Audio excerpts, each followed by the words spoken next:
ఓం సాయిరామ్. శ్రీ సచ్చిదానంద సద్గురు సాయినాథ్ మహారాజ్ కి జై. శ్రీ సాయి నీకు మొక్కెదను వారి మనసులోకి ఎలా దూసుకు వెళ్ళాలని నిర్ణయించుకున్నది. వారి పావన నామం దొరికింది. ఈ జన్మలో ఆ నామము జపించిన వారు ఎవరైనా వారిని మదిలో నివాసము ఏర్పరచుకుంటారు. బాబా అందమైన రూపంలో వారు తలకు కట్టుకున్న తలగుడ్డ అంటే తనకు చాలా ఇష్టం. ఎందుకో తెలియదు, వారి తలగుడ్డ వైపు చూస్తూ ఉంది. అంతే, ఏదో లోకంలో వెళ్ళిపోయింది. ఒక రైల్వే స్టేషన్ పక్కనే నడుస్తుంది. తనను ఎవరో దృఢకాయులైన పెద్ద పెద్దగా ఉన్నవారు ఇద్దరు వారి వేషధారణ చూడగానే వారు యోగ పుంగవులు అని అర్థమయ్యింది. వారు తెల్లని వస్త్రాలు ధరించి ఉన్నారు. చాలా తెల్లగా ఉన్నారు. వారు కళ్ళల్లోకి చూస్తూ ఒక్కసారి మరి కళ్ళు తిప్పుకోలేకపోయింది.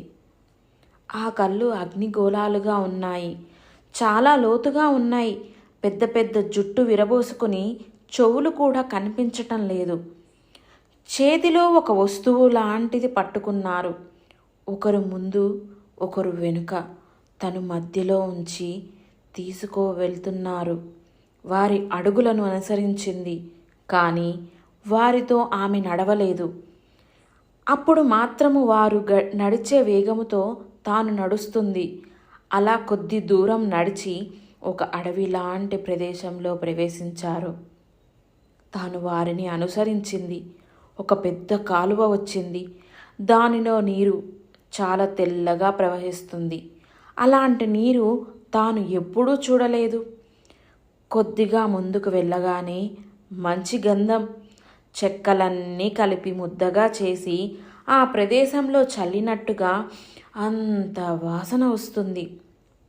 ఆ వాసనను పీల్చుకుంటూ తాను గంధం చూసింది. కానీ ఇలాంటి గంధం వాసనను మాత్రం ఎప్పుడూ పీల్చుకోలేదు అని ఆమె మనసుకు తెలుస్తుంది. అలా చాలా దూరం నడుస్తూ వెళ్ళి దాదాపు కొన్ని కిలోమీటర్ల దూరము, కానీ ఎక్కువ సమయం నడిచినట్లు లేదు. అలా వెళ్ళగానే చాలా పెద్ద భవనము. అది అంతా ప్రకృతిలో దొరికే వెదురుతో తయారు చేసిన ఇల్లు. చాలా అద్భుతంగా ఉంది. లోనికి ప్రవేశించిన మొదటి యోగి ఒక్కసారి వెనుకకు తిరిగి లోనికి రా అన్నారు. తాను చిన్నగా భయంతో అడుగుపెట్టింది. ఏమీ? అంతే ఎదురుగా మా గురుదేవులు ఒక మంట వెలుగుతుంది. అది వడ్రంగి వారు వెలిగించే కొలిమి లాగా ఉంది. దానిలో చిన్న చిన్న పుల్లలు వేస్తూ కూర్చున్నవారు బాబా. వారికి తలకు తలగుడ్డ లేదు. చిన్న చిన్నగా వెంట్రుకలు ఉన్నాయి. ముందు ఉన్న తలకు వెంట్రుకలు లేవు. వారు కఫిని చేతులు పైకి మర్చుకుంటూ ఆమె వైపు చూశారు. తల ఎత్తి ఎర్రగా మండే మంట. కొలిమి నుండి వారు ముఖముపై పడి వారి ముఖము దేదీవ్యమానముగా వెలుగుతుంది. వారి కళ్ళు కొలిమిలో ఉండే అగ్ని కణాల కన్నా ఎక్కువ ఎర్రని జ్వాలలుగా మెరిసిపోతున్నాయి. కన్నులు ఎక్కడో లోతుగా ఉన్నాయి. వారు అక్కడ ఉన్న ఆ కళ్ళు మాత్రం ప్రదేశంలో వారి శరీరంలో లేనట్టుగా ఉన్నాయి. వారి దృష్టి ఎక్కడో చూస్తున్నట్టుగా ఉన్నాయి. అంతే, ఆమెకు అప్పటికి మత్తు ఆవహించింది. వారికి మత్తు మందు ఉంటుందా? ఏమీ అర్థం కాలేదు. కూర్చో సైగ చేశారు. అక్కడ చాలామంది రకరకాల యోగి పుంగవులు ఉన్నారు. అందులో ఒక స్త్రీ కూడా ఉంది. ఆమె సామాన్య స్త్రీలా లేదు. ఖచ్చితంగా ఆమె జగజ్జనని అని అనిపించింది. అక్కడ అద్భుతమైన వాసనలు వెదజల్లుతున్నాయి. అక్కడ కొలిమిలో ఏదో రకమైన వాసన వస్తుంది. అందులో ఏదో కాలుస్తున్నట్లుగా ఉంది. కొంతమంది యోగులు మాత్రం కళ్ళు మూసుకొని ధ్యాన నిమగ్నులై ఉన్నారు. అంతలో వారిలో ఒకరు ఆమెను ఉద్దేశించి కొన్ని విషయాలు చెప్పారు.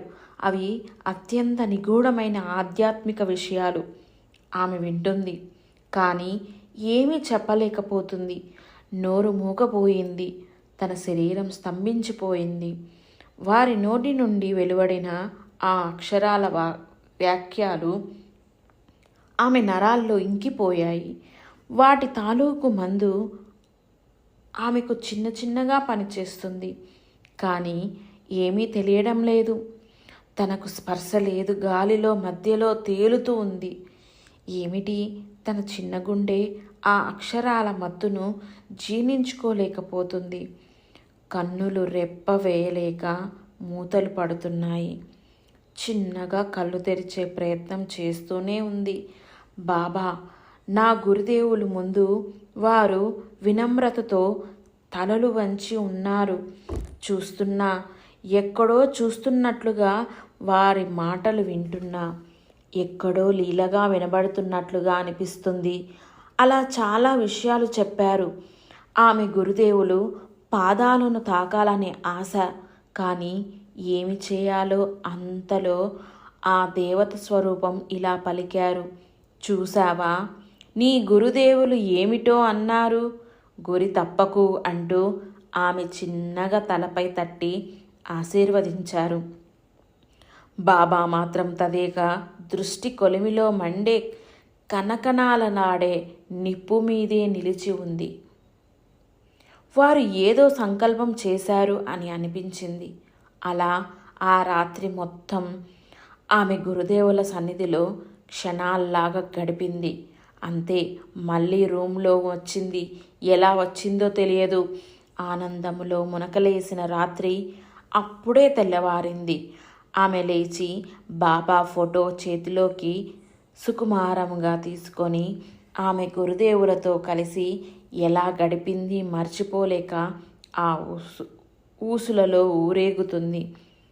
బాబా అని కలవరింతలు. ఆ రోజు ఆమె కన్నీరుతో అభిషేకం చేసింది. తను ఆలోచనలు పిలిచింది, తోడుగా ఉంటానని. ఎక్కడ వెళ్ళింది తను రాత్రి? అక్కడ ఎంత చల్లగా ఉంది అంటే హిమాలయాల కాదు, మరి ఎక్కడ? ఆ ఇల్లు, అక్కడి పరిసరాలు తను మర్చిపోలేకపోతుంది. రాత్రి ఎప్పుడు అవుతుందో మళ్ళీ ఆ పరిసరాలకు వెళ్ళవచ్చు. రాత్రి తాలూకు మత్తు ఇంకా వీడలేదు. చిన్నగా లేచి వారి ఫోటో తీసి బల్లపై పెట్టింది. కానీ వారు ఏదో దూరం అయినట్లు భావిస్తుంది. అవును, రాత్రి బాబాను తలగుడ్డ లేకుండా మొదటిసారి చూసింది తను.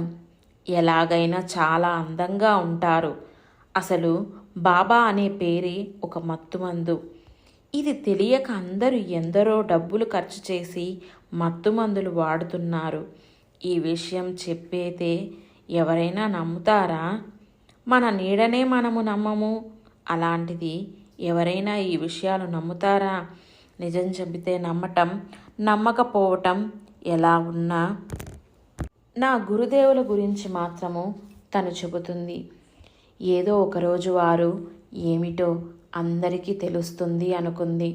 ఆమె మనము ప్రకృతిలో ఉంటూ ప్రకృతితో సామరస్యంగా మెలగటం లేదు అనిపిస్తుంది. ఎందుకంటే నాగసాయి క్షేత్రానికి సంబంధించిన ప్రతి విషయము బాబా చెప్పిందే, కానీ ఆమె నిర్ణయం తీసుకోనిదే కాదు. 1-2 సార్లు తీసుకున్న దాని పర్యవసానము బాగానే అనుభవించింది. ఎప్పుడైనా ఏదైనా పని చేయాల్సి వస్తే తను నడుస్తూ ఉంటే కూడా కొన్ని శబ్దాలు వినిపించేవి. వాటిని గమనించేది. ఎక్కడ నుండి వస్తున్నాయి అంటే తను నడుస్తున్న దగ్గర నుండి. తను ఎక్కడ నడుస్తుంది? అడవిలో. అడవి ఎక్కడ ఉంది? ప్రకృతిలో కలిసి ఉంది. అయితే ప్రకృతిలో నుంచే ఆ శబ్దాలు తాలూకు వినికిడి వింటుంది తన మనసు. అంటే మనసునే కదా ఏదైనా చేసేది, తనకు పని చేసేది. చేతులు కాళ్ళు అని పనిచేసేలా చేసింది మనసు అని. ఆ మనసే పనిచేయటానికి ప్రోత్సహిస్తుంది అని తెలుస్తుంది. ఆ మనసులో ఉన్నది మనలో ఆత్మ దాగి ఉన్నది కదా, ఆ ఆత్మస్వరూపమే కదా సాయి అంటే. బాబా సంకల్పం, బాబానే పని, బాబానే సంకల్ప రూపము దాల్చేది అంతా భగవంతుడే. అంటే మనము ఉట్టి చుక్క, ఆ చుక్కను పెద్దగా చేసి రంగులు అద్ది అందంగా తయారు చేసి అవసరమైనప్పుడు వాడుకునే ఒక వస్తువు లాంటిది ఈ పాత్రను సృష్టించేది. పాత్రను అవసరమైనప్పుడు వాడుకునేది ఆ భగవంతుడే అయిన సాయినాథుడు చెట్టును చూస్తూ నిలుచున్నది. ఆ చెట్టు తన ప్రమేయం లేకుండా పువ్వులు రాల్చింది. తన పైన మళ్ళీ చిన్నగా నడిచి చెట్టు మొదలు దగ్గర కూర్చున్నది. ఆ చెట్టులోంచి స్పర్శ తనకు స్పష్టంగా తగులుతుండటం గమనిస్తుంది. అలాగే అక్కడ ఉన్న ఒక టెలిఫోన్ను పట్టుకుంది. అది కదులుతున్నది. అలా అన్నిటిలో జీవ చైతన్యము ఉంది. ఎంత విడ్డూరము! అన్నిటిలో జీవశక్తి, రాయిలో కూడా ఈ శక్తి నిండి ఉంది. ఏమి దేవుణ్ణి అద్భుత సృష్టి! ఎంత సృష్టి చేసినా వాడినా తను ఇన్ని స్వార్థపూరిత కోరికలు కోరినది మనసు చేసే గారడిలో బ్రతకటం కదా నేర్చుకుంది. అది మర్రి ఊడలు పెనవేసుకునుంది. దాన్ని మారమంటే ఉన్న బలంగా మారుతుందా? అన్నీ దానికి అడ్డంకులే. స్వామివారు ఒకసారి నువ్వు ఈ పదార్థాలు తినకూడదు అని కొన్ని పదార్థాలు చూపెడితే ఇవి మాత్రం తింటాను అని కొన్ని పదార్థాలను తన కోసం దాచుకున్నది. ఎంత నీచమైన పని! స్వామివారు నీవు ఇవి తినవద్దు అన్నారంటే తనను ఉద్ధరించటానికి అలా అన్నారు అనుకోలేదు. మళ్ళీ తనకు తానే రూల్స్ పెట్టుకుంటుంది. ఇది మనసు చేసే వ్యర్థమైన పని. అది చెబితే మాత్రము తను వింటుందా? చీచి, ఇలాంటిది జన్మ ఎందుకు? ఏదో జన్మ పుణ్యఫలం వల్ల దేవుడే వచ్చి ఇవి తినకూడదు అంటే ఇవి మాత్రం నా కోసం ఇవ్వండి అని అడగటం, ఇంకా ఇలాంటి ఎన్నెన్నో బాగుపడటానికి దారి లేకుండా చేస్తున్నాయి. మనసు మైలపడింది. దాన్ని శుభ్రం చేయడానికి మళ్ళీ సాయినామం అనే సబ్బుతో శుభ్రం చేయాలి. దాన్ని అలా కొన్ని రోజులు మంచి భోజనం లేకుండా మార్చింది. అప్పుడు కానీ దానికి బుద్ధి వచ్చింది. ఆమె కూడా మనసు మాయ నుండి తప్పించుకోవాలని, చంపేయాలని నిర్ణయించుకుంది. ఒకసారి ఇద్దరు శిష్యులు వారి ఆశ్రయము బయట నిలబడి ఇలా చర్చించుకుంటున్నారు. అందులో ఒక వ్యక్తి ఇలా అంటున్నాడు, అదిగో ఆకాశం నుండి కిందకు ఏమో వేలాడుతుంది అని. ఇంకా రెండవవాడు ఇలా అంటున్నాడు, అవును వేలాడుతుంది, చాలా పెద్దగా ఉంది అంటాడు. మొదటివాడు ఇలా ఇద్దరు వాదించుకుంటున్నారు. ఇంతలో ఒక గురువుగారు అక్కడికి వచ్చారు.